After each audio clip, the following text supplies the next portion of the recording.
Hi, everyone. Welcome to the January 8th team meeting.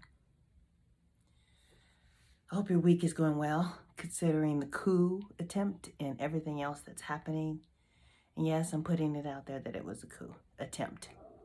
I study political science. I'm all about studying international relations. I've spent most of my career at the beginning was focused on studying international relations. And yeah, that's what they do.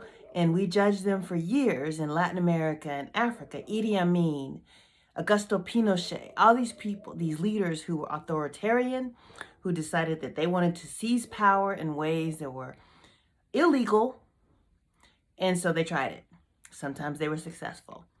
Um, I, I studied international relations so much that I ended up working for the three acronym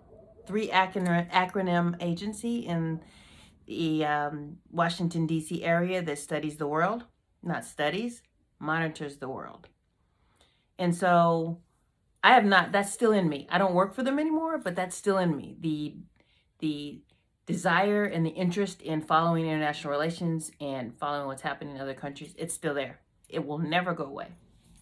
So yeah, we survived a coup attempt. So I want to thank Grace, thank the divine, I don't know, whatever prevented it from happening, because it could have been a disaster. And it threw me off, probably threw many of us off. But we got to stay focused. We got to stay focused. What else is going on for me?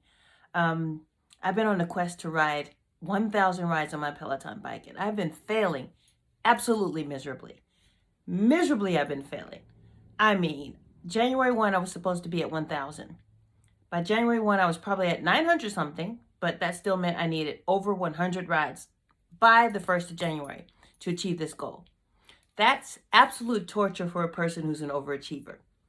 I'm an overachiever. The oldest child, I always felt like any goal I set, it needed to be accomplished. And if it wasn't accomplished, I failed. And failure was never an option for me.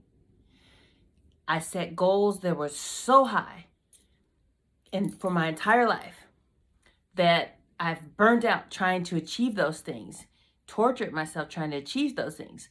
So to put it out there on Instagram, I was doing this on Instagram, just basically documenting my road, like my own Netflix documentary, my road to 1,000 rides. I was failing. It was a miserable, hot mess because I'm going live, not live, but I'm filming videos on Instagram and I look horrible. I look like, no, nothing going on here, looking tired, looking just a hot mess. But I didn't care.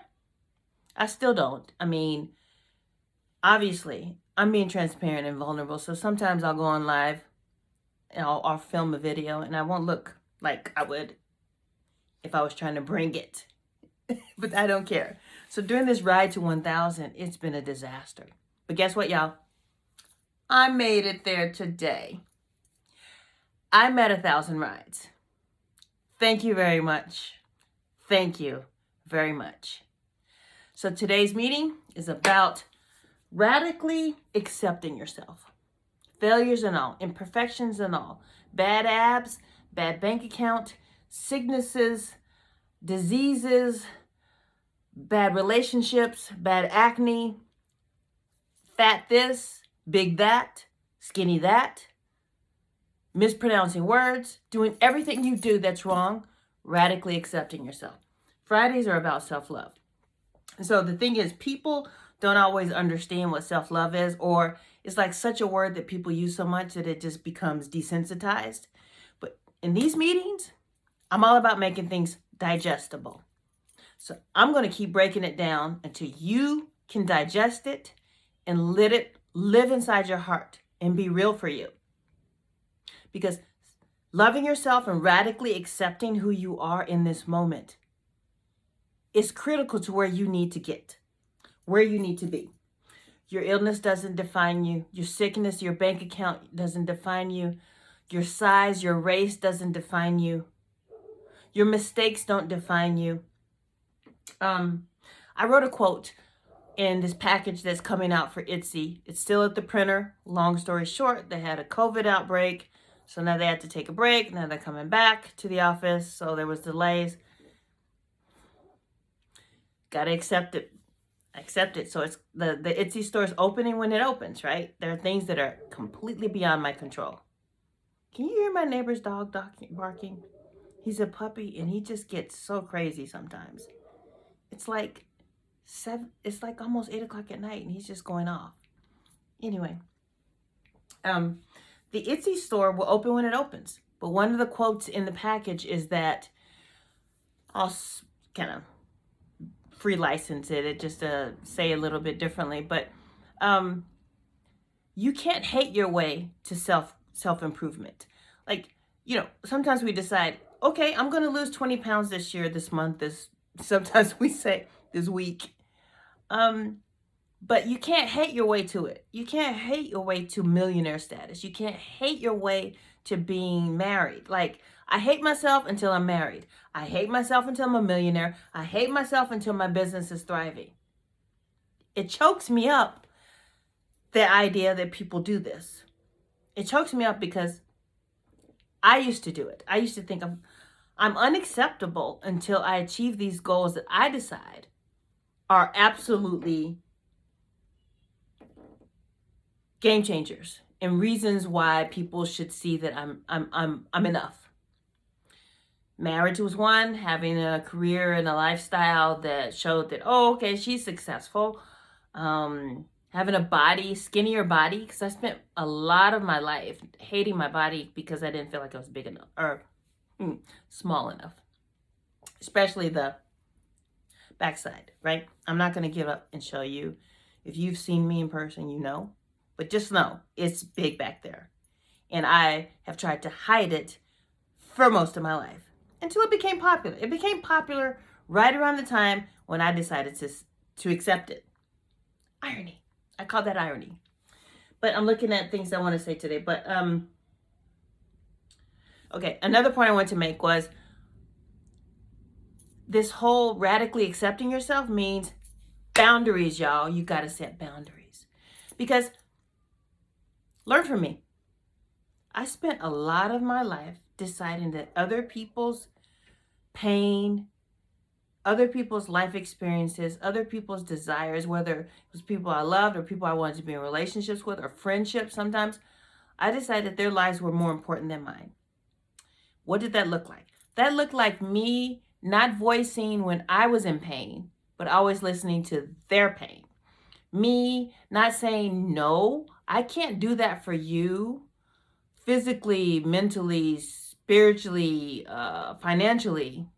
Take your pick. I can't do that for you because that doesn't work for me. I never set those kind of boundaries. I decided that they deserved more than I deserved because I was tougher. I'm strong. It doesn't matter. That's okay.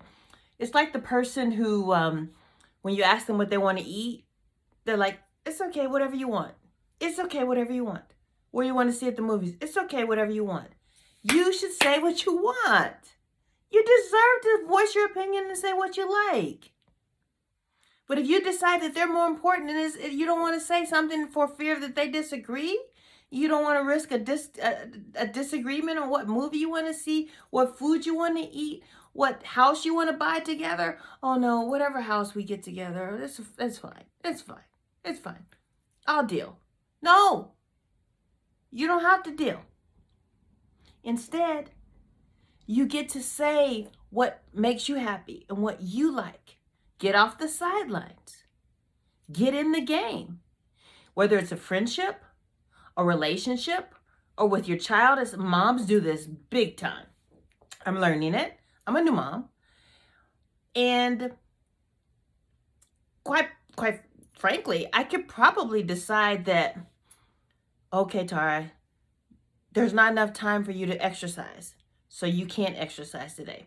But that's not who I am. Oh, you can't go have coffee, but that's not who I am. Fortunately, I have family support. But as a mom, I'm a better mom if you let me go have coffee so that I can think And so I can dream. And so I can visualize what's happening, what should happen in our world to make my life better so that my daughter's life can be better. That's why I come up with the ideas of what trips should we be planning in the future? What toys should I be buying that stimulate her growth in her hands and the movement of her hands, because she has to have physical therapy. So what creative toys can I buy? That don't come by me not at least having some time to think. Time to think for me is coffee, is exercise. But if I decide that I don't matter, then I'm not taking the time to relax and say, what can make our life better? Do you notice the way I closed my eyes like I was meditating with you? What can make our life better? What can I do to make us better? Now, this radical acceptance that I'm telling you to do, it's not easy, but it's absolutely necessary. And in your assignment, and I'm going to repeat it before we end this meeting, you've got to radically accept yourself with all your flaws and all the things that you're screwing up. I'm screwing up daily. My daughter's not potty trained. She's 2. We're in COVID. I have plenty of time for her to be potty trained, but she's not. I didn't hit my deadline with the ride for Peloton. I blew that. My podcast. Oh my God. My first podcast can't be released yet because I sent the file to the editor and she couldn't open it. And I can't explain why she couldn't open it. I don't know what I did wrong. I don't have an IT department anymore because I'm not working in corporate America. That's the thing, right? When you go into business for yourself, when you start doing things on your own, you don't have IT departments or accounting departments. You kind of have to be all of that at the beginning. So the IT department, which is me, had to figure out why the file I sent didn't work. I couldn't figure it out. So I had to get a new tool and record it again. I've got to record it tonight. I'm failing. By now, I should have the episode out because I've had it done and outlined. And then I even recorded it before the new year. But that's not happening. I'm failing. I got a Charlie horse earlier this week. So dehydration, I talked about this a lot when I used to teach a cycle, which means I'm not drinking enough water. I'm failing. But here, I'm telling you these things because I still radically accept myself. I'm not hating myself because I woke up in the middle of the night with that hamstring pull that almost made me cry.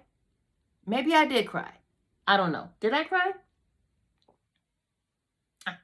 I don't know. I'm telling you all these things because I want you to stop putting other people on pedestals and thinking they have their SHI, you know what, together, and you don't. It ain't true. But what you do need to do is you need to accept yourself exactly as you are right now unconditionally. Flaws and all of it.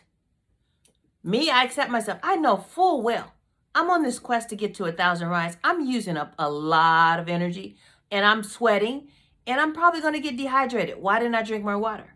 Fortunately, I have this electrolyte powder and lots of it that I can just pour into water and it helps you. As if 1 packet equals 3 glasses of water. You get right real quick. And I did. I get right. I was able to help myself in the middle of the night. So it's probably, 3 o'clock in the morning. So I was up for an extra hour. But whatevs, as they say. You're not lower than anyone just because you have imperfections. Friday's about self-love. So your assignment, what can you love about yourself?